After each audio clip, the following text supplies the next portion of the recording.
Yusuf Estes, and I'm looking for something. Actually, I'm looking for someone. Is that someone you? I want dawah partners, and you can be my dawah partner right now. It's real easy. Just go to dawahpartners.com, sign up, and join me. There are 3 things that I would like for you to be able to do. Any one of them or all of them. Beautiful. Number 1, you will make dua. So you can be our dawah partner, even if you don't go to the website, but I hope you do. Number 2, share. Share this message and let other people know about becoming dawah partners. And number 3, help us financially. Donate on a monthly basis, even if it's small.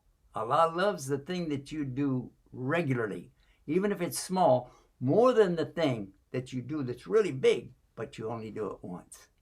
Join me as a dawah partner. Do it now. Click, click, click, click. A way of life, a way of life, a way of life, a way of life. Islam is a way of life, a complete way.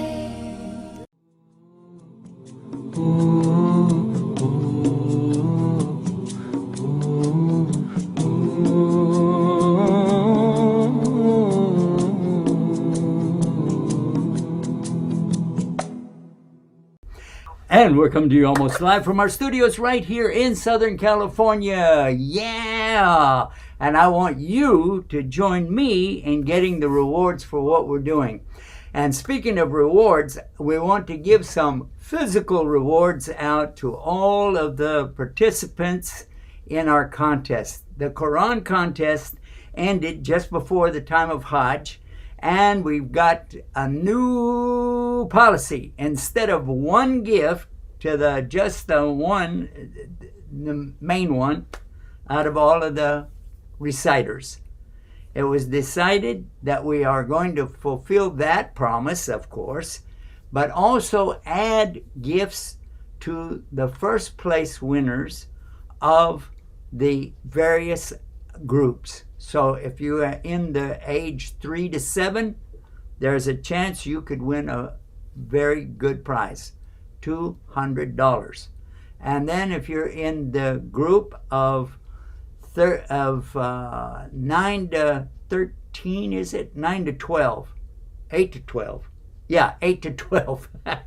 So that is also going to have a first place winner for the group, and that'll be $200. And then if you're in the group from 13 to 17, at the end of 17, which is 18, at the beginning of 18. So if anybody is in that group, they also have a chance to win a $200 prize. And listen to this. Also, we're going to have some bigger prizes for the second place winners of each group and the third place winners of each group. The list that I had prepared, I lost. So we're going to have to talk about it tomorrow in our regular program anyway, but I was going to start tonight telling you some of the winners, but we'll do that tomorrow night.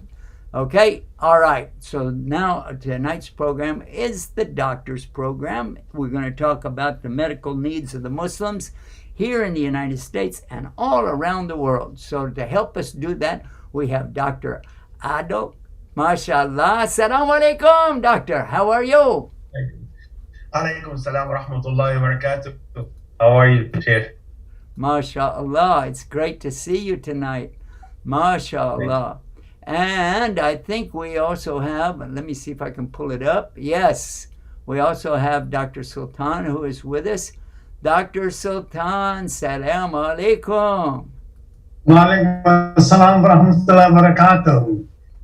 I am here. Yes, you are. Labbaik, I'm here. Yeah, MashaAllah. Okay, let's start with Dr. Sultan. Tell us what's going on in your neck of the woods. What's happening over there in St. Louis area? Well, it's not a good news. Is Delta variant has really taken over. Indoor masking, whether you're vaccinated, you're not vaccinated, to protect yourself. That is name of the game. And if you don't play by the rules, this problem will continue to get worse. Even I talked about yesterday that the Attorney General is suing the county executive that why did he put an order in St. Louis County that indoors masks are required again. But that's part of the politics, and nothing has nothing to do with the science. So that's where we stand, and we just have to bear the consequences of some uninformed people, who are not making the informed decisions and not getting vaccination. I can't emphasize more than that.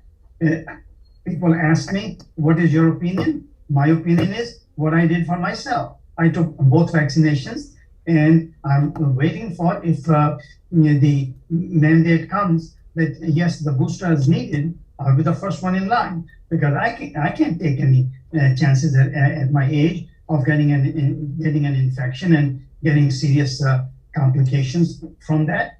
So this is my advice to everybody. Please follow the guidelines of vaccination, and also we continuously emphasizing upon social distancing, masking, hand washing, and all the other stuff, and build up your immunity. That's the only way you can in these days you can fight the infection. Otherwise, you'll be washed away like anybody else and become a statistics. I don't want to become statistics,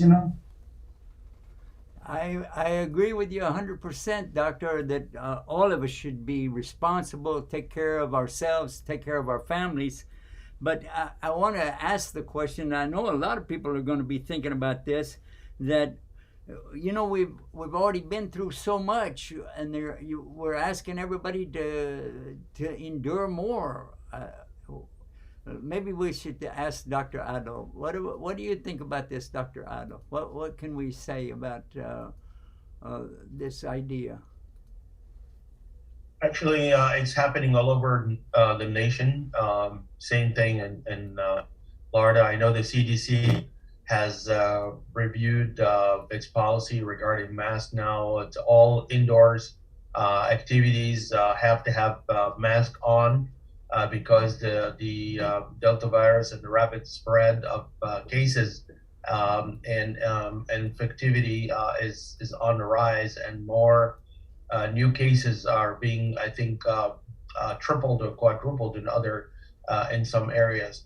So it's the definite concern, and it's happening all over the nation. And I don't know why we didn't get it right in the first place. Simple stuff like the mask. Why do we have all this discussion and arguments about something that is obvious and clear, and could have saved so many thousands and thousands of lives for a simple measure like wearing the mask and the vaccination for those who have no contraindication. I believe it's a good thing to have, because not only protect somebody who's taking the vaccine, but preventing others from getting infectivity as well. So it's basic common sense measures that are taking us so long to really become aware of, and now have to be enforced. Let's put it this: have to be enforced by law and have mandates and so on. And I hope within a month or so, schools are going to be reopened, and it's going to be in person.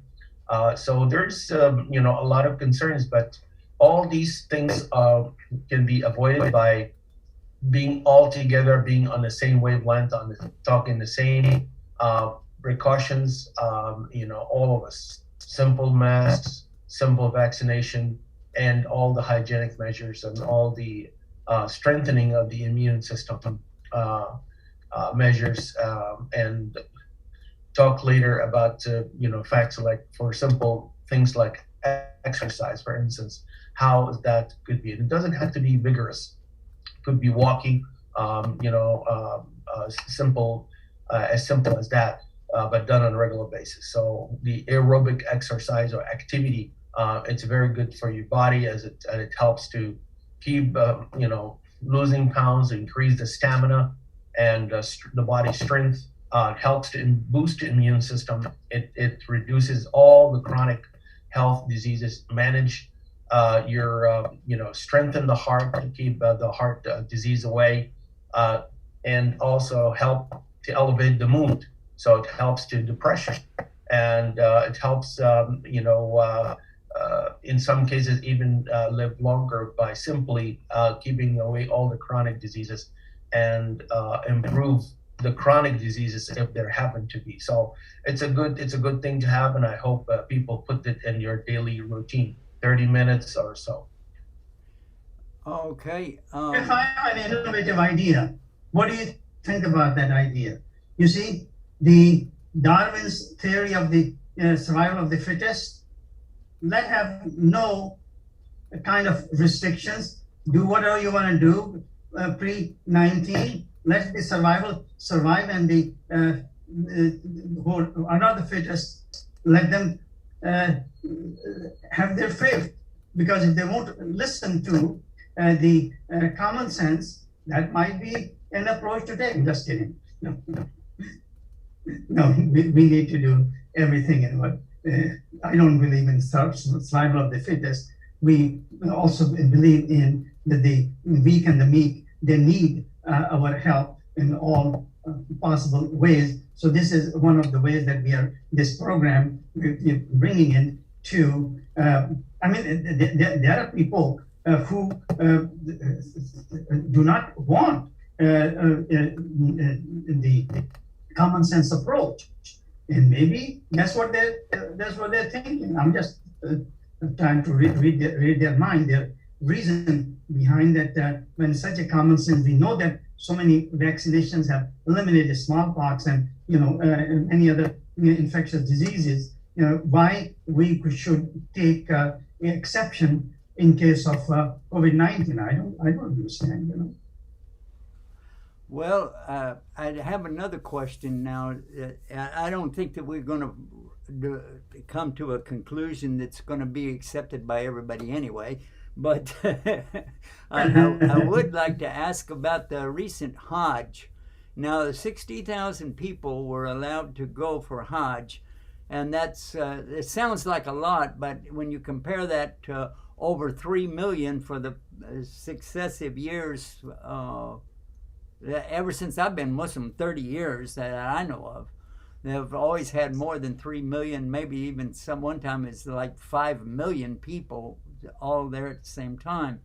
And one of the things, talking about the medical side of this, one of the things is they used to tell us that when you get home you'll have Haji hack, meaning you'll be, because when you're around all of the people from all over the world, then you're obviously going to get something when you go back. And I remember one time I was praying in the masjid in, I don't know if I think I was in Medina, but it doesn't matter. I was hearing, while we were praying a silent prayer in the afternoon, Asr, most likely, I heard, cough, cough, cough, the whole entire prayer. I could hear people coughing, sometimes several people at a time, coughing, coughing, coughing, coughing. And so my question is, what about something like this in the close-up proximity, like that you have to be whenever you're in Hajj, or maybe, I don't know, Dr. Adil, if you could give us something about that. What do you think? Okay, I appreciate that so much. because I been there many times and a living witness to everything you said. And some people are, even before the COVID have started, they say, oh, there's a pandemic coming from the Saudi Arabia after pilgrimage in the airplanes when they first arrived in JFK and so on and so forth, and on social media. And I put them down that people have had, for thousands and thousands of years, people have been performing, pilgrimage, and they do have this, cough from so many other factors. Sometimes environmental allergies, sometimes the change of weather, sometimes humidity, sometimes the heat, sometimes early morning, congestion, especially in Fajr prayer. That's where the maximum. But there has not been, any like infectious spread of disease, and we know that most people are becoming used to the noise, everybody, during the salah. There was no infectious element of that.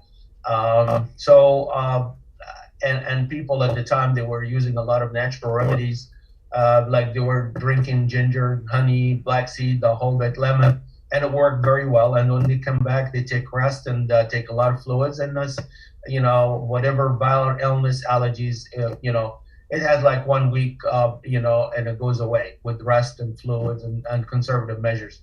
And we never heard anybody go into, for instance, ICU, even during quote unquote the 2014, if you remember, N1H1, there was, I would say, hype and so on, and I was a living witness to that. There was measures that doesn't do anything, and expensive medications. I'm not going to mention the name that were given to people like water, but it didn't do anything, quote unquote, an antiviral, until people just take a lemon, and this was an ICU, and simple measures like that, and boom, and it kills the virus, and killed basically the infectivity part of it, and people become good, and within hours, all this symptom disappear. So we do have natural elements. There was no fear, there was no panic, there was no, because this is like the norms for thousands and thousands of years. But obviously now the element of COVID and all the things that had to do with it. No one was allowed, by the way, to get in among the 60,000 unless they have a clear documented evidence of full vaccination. And they had even on top of that, they had added testing on top of that, because some people with vaccination can get the virus. So they had on top of that a additional testing to make sure they're negative. So those people are whistle clean, in terms of their selectivity. They're made sure that they're healthy, and you've seen them. They're very healthy looking in the walking, and they're performing on the rituals of Hajj, and then they have the social distance, they have the mask on, and so on. So I would not worry about them. Even with like I said, the 3 to 5 million, when all this proximity and no mask and so on, they did fine for thousands and thousands of years. This is again prior to the COVID, and then they had simple measures like I mentioned, lemon, honey, and they just rebooting the system, and it springs them right out of these symptoms, and they become almost symptom free. And some of the people relate to that as rahmatullah after the Hajj, just like almost expiating the sins and purifying the body. The part of the purifying experience of Hajj is having this cough, light viral like illness, and just like basically getting detoxification of the body with the Hajj, both physically and spiritually. I hope I made sense. Well, actually, you did a good job of that in explaining. So, the bottom line is, whenever you go for Hajj, you can expect to get something. Take home more than just a free Koran or some Zamzam water. We suffered from that as well. The first Hajj we did, and and several times after that when we did Hajj or Umrah during the month of Ramadan. So you will come up with some of these things that you catch from other places, because you have to remember that when you're in Hajj, you're really with the whole entire world. Really. You are with the entire world out there. It's represented by Australia, New Zealand, China, and Japan, and all of Europe, and all the United States, Canada, Mexico, South America, all of these people coming together. I remember the first time that we ever prayed there in the streets, before we even got to the Kaaba. We had to do a salah, and it was in the streets. And subhanAllah, I remember it so well, because we all lined up, and when we got done, the women, prayed behind the men. And my wife came to me afterwards, and she said, you know what? I met a lady from Russia. I think she said he was from Russia, and she said that we got through the communication by hand signals, smiling, and salam alaikum, and that was it. Subhanallah. MashaAllah. But that was enough, by the way, to communicate. Yeah. So, but at the same time, you should expect that you are going to come back with something. Even you have the mask on, because you're going to take it off somewhere, and you're going to go to sleep, and there are other people. Usually, like if you get the cheapy deals like me, the women are sleeping in one place, the men are sleeping in another place. So we don't have that advantage to get one room, just all for the a couple. And when you do that, you're exposing yourself right away to other people, and they're exposed to other people, and so it multiplies and multiplies. So I don't know, maybe that's a good thing that they restricted it only to 60,000 this year. But I'm wondering, even then, how many of them came back with something. Have you heard anything? No, I don't think, because like I said, there was very extreme measures, let's put it this way. I know I was in the Haram, and somebody was actually distributing this ginger honey, drink combo for people, and they were coughing. Said that's the best medicine, and subhanallah, and lemon, subhanallah, that powerful mixture on those small tiny cups. I'm talking about, mixed with the Arabian coffee.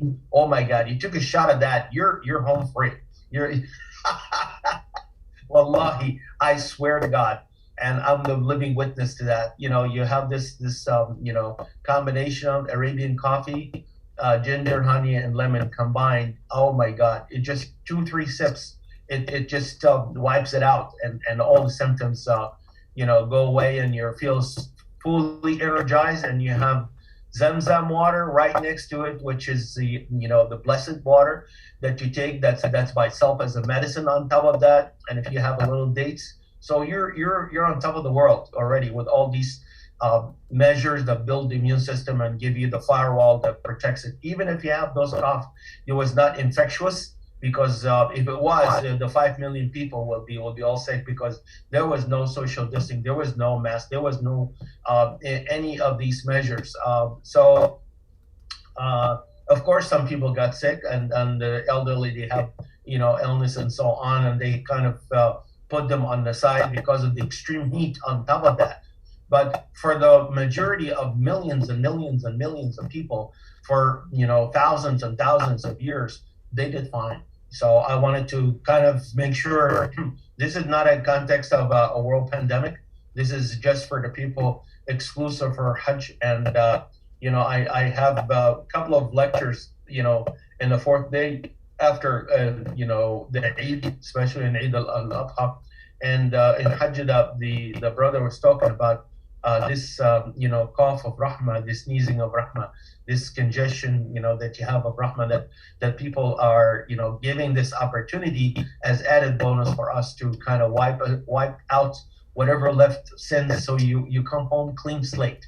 So it's a good thing. It's not a bad thing when you look at it from that point. And spiritually, you come purified at the day you were born, and you actually build a whole immune responses to whatever it is that you get from from different people. Obviously, if somebody's really sick with a high fever and all that, they go to the health unit and they get admitted to the hospital if needed to. And there's a lot of health units mobile and stationed throughout multiple stations throughout Mina and Mecca and Medina for the Hajj and for their services. They're doing a wonderful job. We have to give them a lot of credit for that. So in Saudi Arabia, may Allah bless them and Jazakumullah khair, for their efforts. But we're all trying to promote and improve and learn what to do. I believe anybody before going for future Hajj or Umrah should start black seed therapy a month before to build up their immune system, and that should continue at least a month or two after the return from Hajj or Umrah, just to build their immune system and make it more resilient during this time of possible exposure to other folks as well. All right. And I made that recommendation clear to the folks there. All right. Well, that's the subject of Hajj is a really big subject for us because this is the fifth pillar of Islam. There's the first pillar is to believe and state that what your belief is, the Shahada. I bear witness there's none to worship except Almighty God alone with no partners. And when we say Allah, that's his name. And I accept that Muhammad sallallahu alaihi wasallam is his last and final messenger.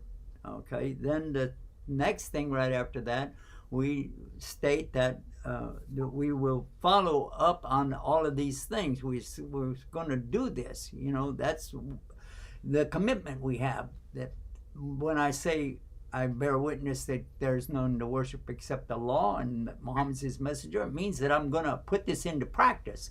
Therefore, I want to establish my communication, which will be the 5 daily salawat. Then after that is, of course, the Ramadan, the fasting of the month of Ramadan, from the daylight hours, obviously. And then the zakah, the purification of the wealth, giving out 2.5% of our wealth once a year to the poor and impoverished and the widows and orphans, etc. Then we come to the fifth pillar, which is the Hajj. Hajj and Umrah. The Umrah is not mandatory, but you'd like to do that anyway. Extra credit.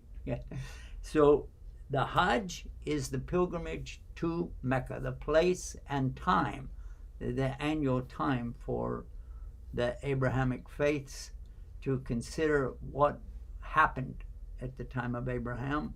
And now it's in place here for us to actually do something about it.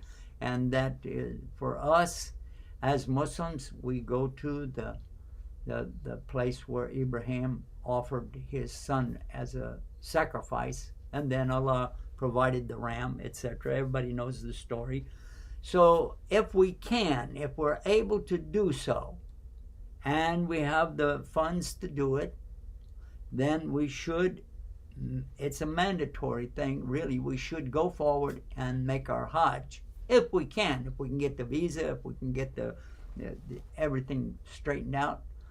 But now, when we come back, I've been told we got to have a break here, so we'll take our break, and when we come back, we're going to find out what is available, what can we do if Saudi government said, okay, everybody can come, what should we do about this pandemic business? So stay tuned, everybody. Stay guided. We'll be right back right after this. Guide Us TV, watched by many, loved by all. New Muslims, young Muslims, born Muslims, non-Muslims, all enjoy it. Guide Us TV, never ads, always free. Let's keep it free, no ads. Support and share. And get guided with Guide Us TV.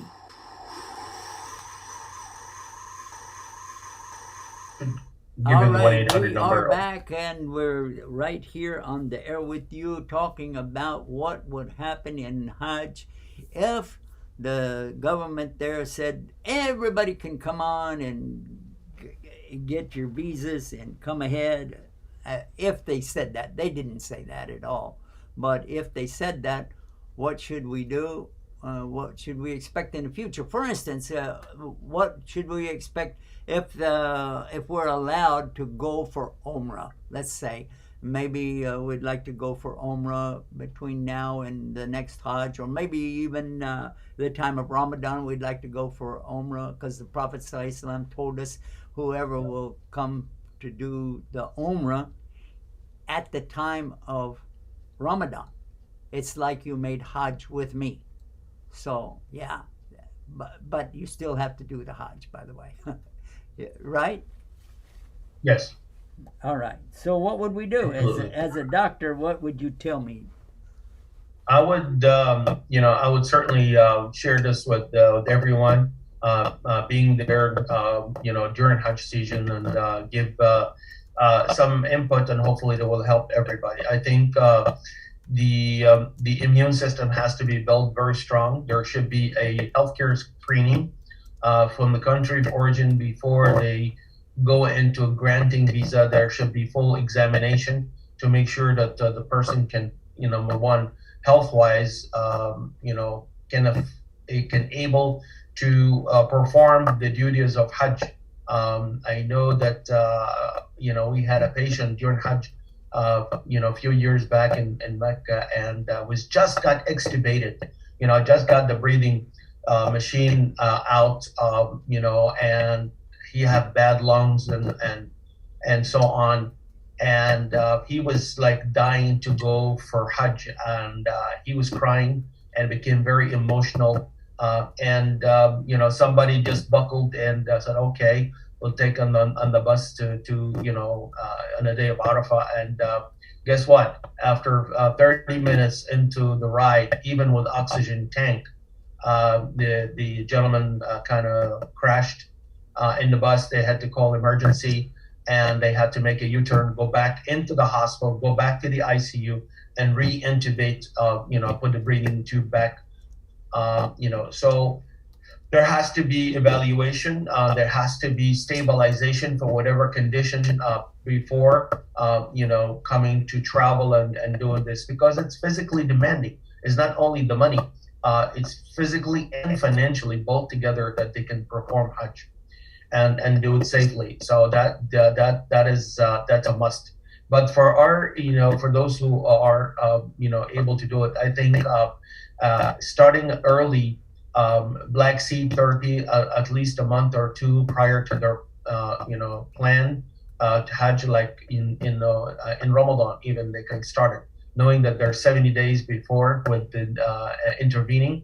Before the time of Hajj, they should start the Black Seed therapy on day to boost their immune system. They should get ginger, honey, lemon, and get the exposure, do the exercise, get their nutrition, with fresh fruits and vegetables, like we've been saying all along, to help boost their immune system. So when they do travel, even if they're exposed to coughing or all that, that will not affect them in an adverse way. They will have the firewall built already, and because they're, it's a very difficult to have larger number. You can have a control on 60,000 people, and through even now mobile apps that they now control who gets in, make the tawaf, and then get out. And then within, I think, 2-3 hours, according to what I've been explained to, they will have a new batch in and so on. You're not going to be just sitting there for a longer time. You go and you do the tawaf and do the sa'i,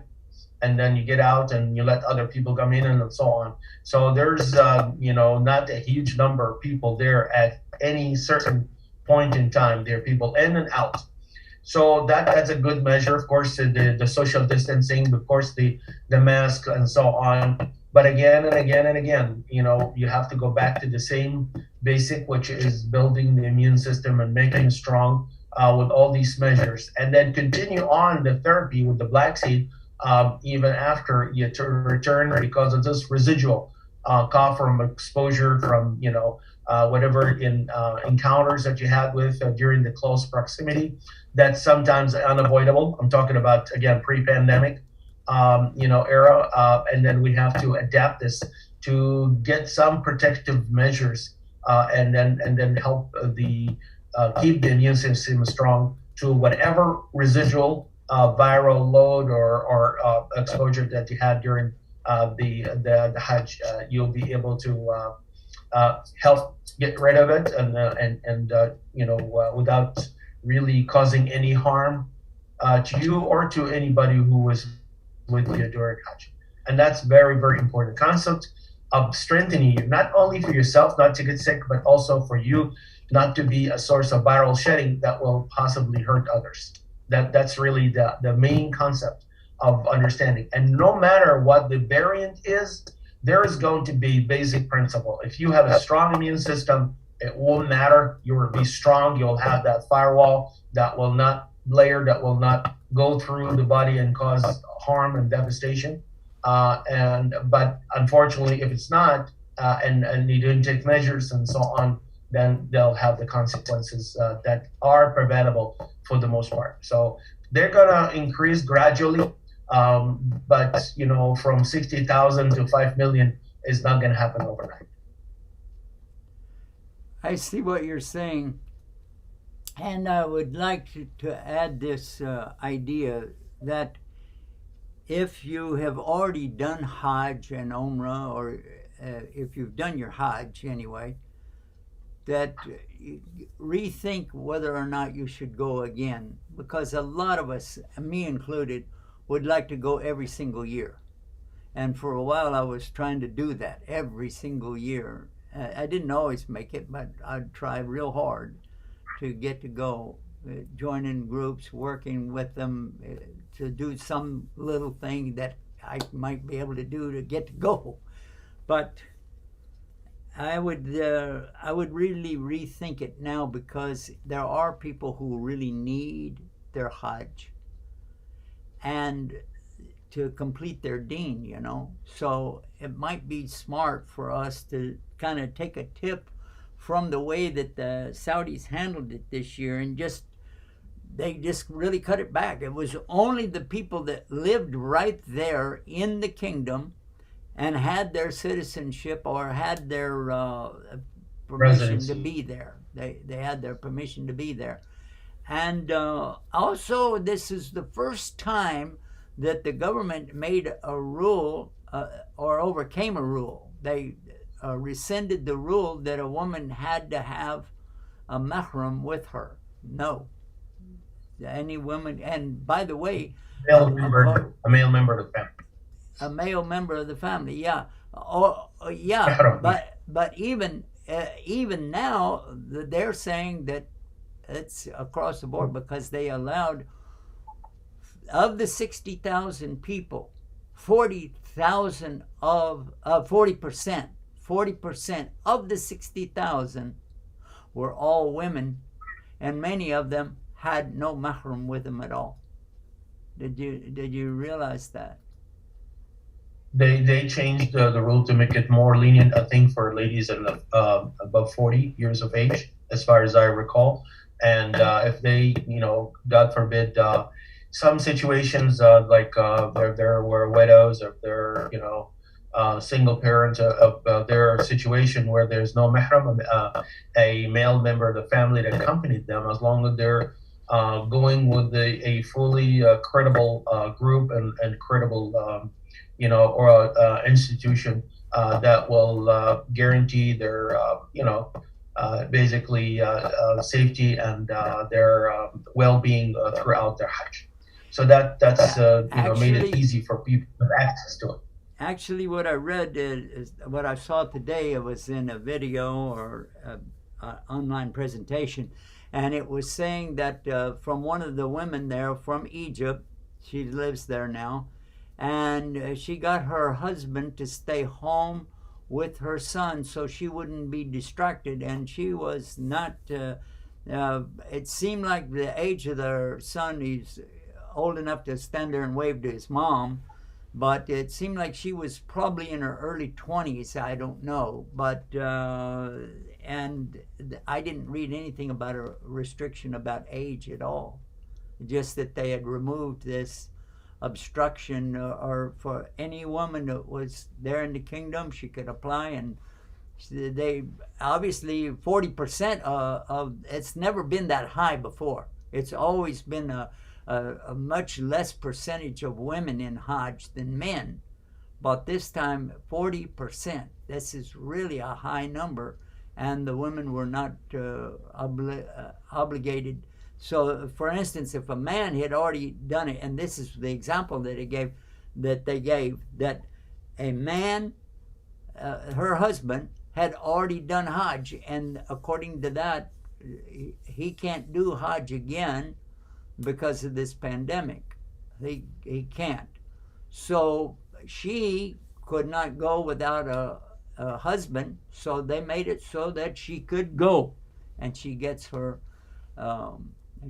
reward for her Hajj. What do you think about that? I thought it's been a work in progress, with more and more, I would say, easing of the restrictions for women to travel without mahram.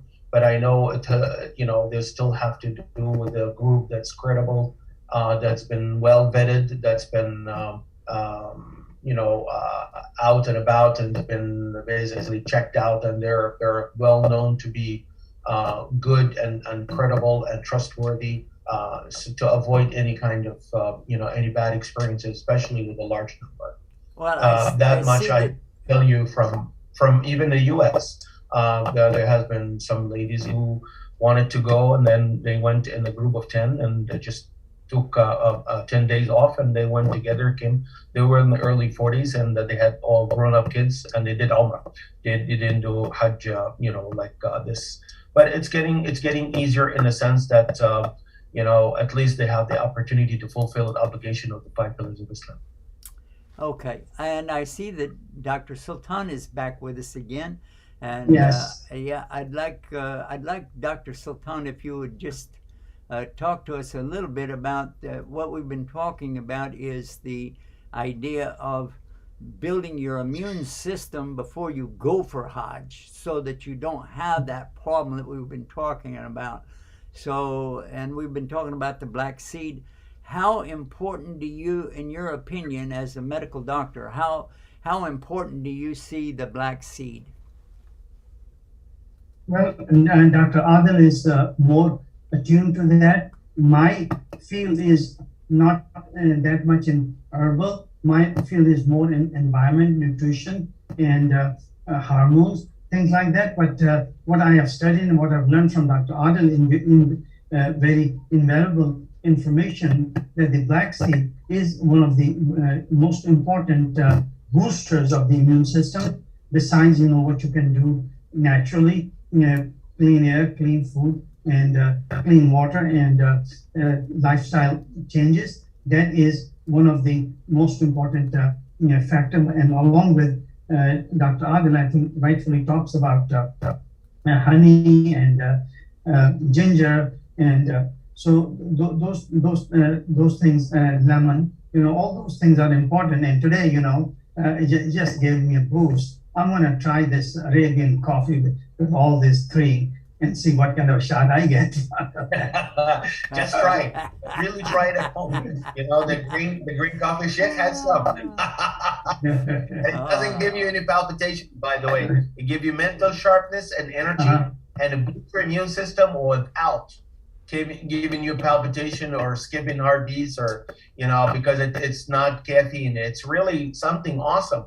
And now they take the dates, the seeds of the dates, and they grind it and they make coffee out of that. What is that? And, whoa, yes, wait a minute, hold it. Anytime somebody's talking about coffee, hey, I'm ready. So talk to me. No, come on, talk to me about this date seed coffee. Come on, man. Yes, what is that? Seed. I'm telling you, there's a few factories, I think in Saudi Arabia and in the United Arab Emirates, that they take those, seeds, and they grind it and they make coffee, and it's natural. So, from dates, seeds. So this is as good as it gets in terms of organic coffee, and then you put on a ginger, honey, lemon, and you're in heaven. Wait a minute, hold it now. But this, oh no, look. This the dates are, they don't have a seed in them, but they're good. The seeds are stolen. You take the seed, and then this is it. Special, coffee. It's very innovative. Can you believe, even with the dates, see how much barakah in every part of the date. You take that and you grind it and you turn it into coffee, and that is very good for immune system, and it helps to energize those who use it, and it doesn't give the side effects like all the palpitation, make you wired up and jittery and irritable and so on. So it's very good for those who are working, studying, getting a project done, or just to feel good in the morning when you wake up in a coffee like this.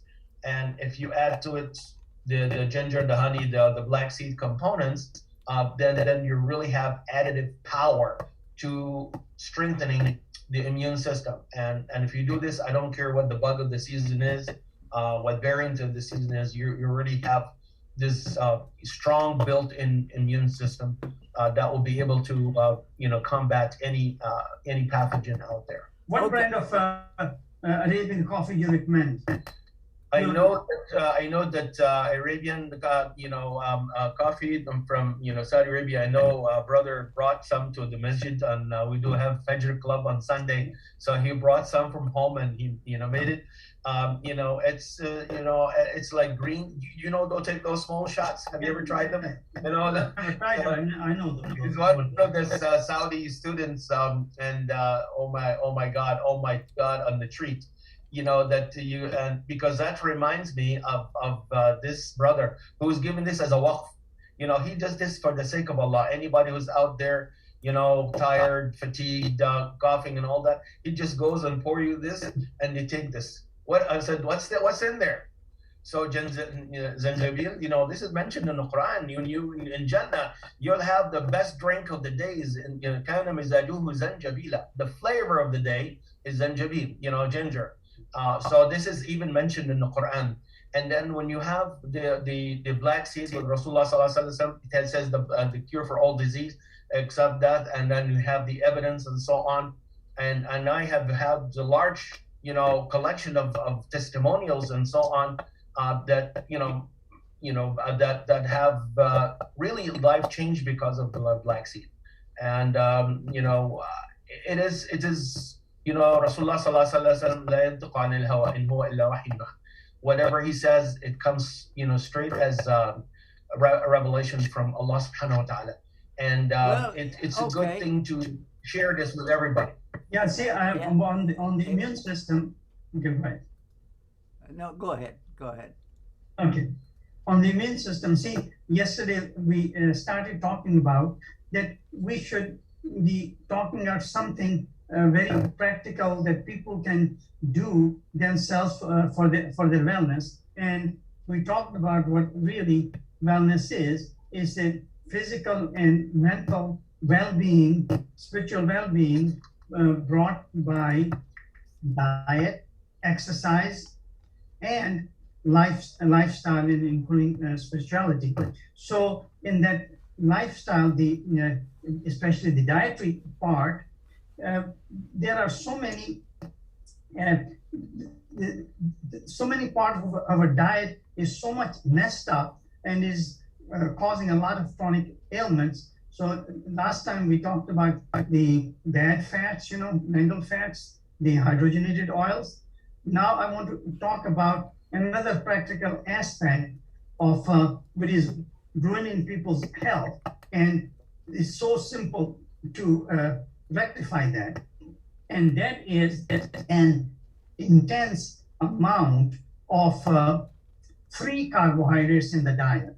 You see, the free carbohydrates, not free carbohydrates, but all carbohydrates, especially the processed ones, like sugar, like white bread, and all the products pasta, along with that pastries and croissants and bagels and all the rice and all that stuff.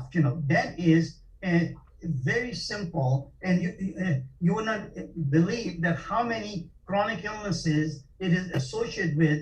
And I'm talking to my audience that if you cut down these carbohydrates, I'll tell you what the substitutes are. Cut down this carbohydrates, especially sugar, but it's just one first factor.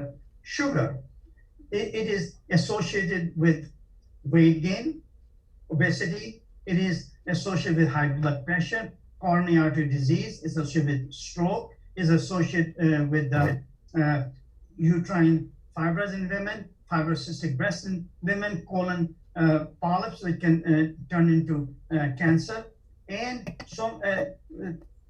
so many other chronic illness. So the sugar consumption before the previous century was less than 3 pounds per year. Now in the 20th century, it went up to more than 120 pounds per year, like up to 130, 140 pounds per year.